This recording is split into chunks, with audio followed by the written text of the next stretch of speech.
बघा, जनतेच्या मनामध्ये एक वारं आणि एक जनतेने म्हणजे ठामपणे शिवडीकरांनी आणि लालबागकरांनी हे केलेलं आहे की भारतीय जनता पक्ष आणि स्वतःची लुंगी वाचवण्यासाठी पळून गेलेले एकनाथ शिंदे नको.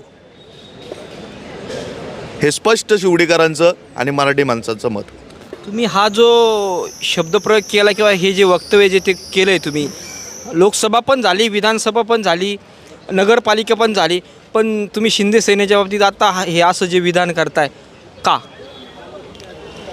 कारण की एकनिष्ठेच्या नावाखाली आणि एकनिष्ठा हा शब्द ह्याचा विश्वासघात करण्याचं काम एकनाथ शिंदेंनी आणि त्यांच्याबरोबर गेलेल्या सर्व आमदारांनी केला.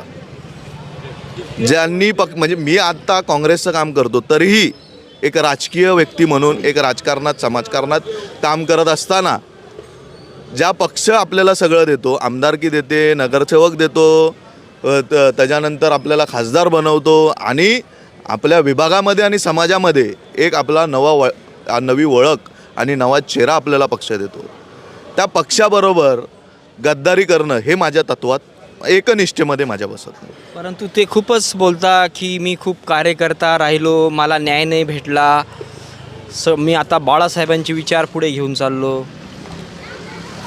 बघा, बाळासाहेब गोरगरिबात घरातला एक साधारण कार्यकर्ता आहे मी. बाळासाहेबांचं एक भाषण काढा, मला तारीख नाही आठवत, परंतु बाळासाहेबांनी शिवाजी पार्कमध्ये एक भाषण केलं होतं आणि त्या भाषणात सर्व म्हणजे शिवसेनेच्या सभेमध्ये की एकनिष्ठा ही कुठली असावी, तिकीट भेटली नाही म्हणून दुसऱ्याच्या मांडीवर जाऊन बसणं ह्याला एकनिष्ठा बोलत नाही. मग बाळासाहेबांचं भाषण आहे, बाळासाहेबांचं बाळासाहेबांनी एकनिष्ठेवर चांगलं बोललेलं आहे तिथे. त्याच्यामुळे एकनाथ शिंदे हे जे बोलत आहेत हे सगळ्या लोकांना, महाराष्ट्राच्या जनतेला माहिती आहे.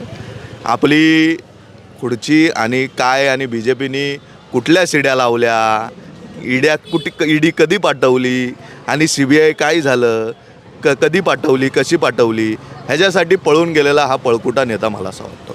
ते राजकारणात ह्या घडामोडी भरपूर घडतात, पण हे एक उत्तम उदाहरण भेटलेलं आहे महाराष्ट्राला किंवा भारताला. हो, असं मला वाटतं की सगळेच करता, पण हे एक उत्तम उदाहरण आहे. सगळंच करतात हे बरोबर आहे, पण हे मोठं उदाहरण आहे महाराष्ट्रामध्ये, मी असं म्हणेन, आणि नव्या पिढीसाठी. दादा नमस्कार. मुंबई जर आपण बघितलं तर मुंबई ही जगामध्ये मुंबईचं नाव घेतलं जातं मेन म्हणजे, आणि आपण विकासाच्या खूप मोठमोठ्या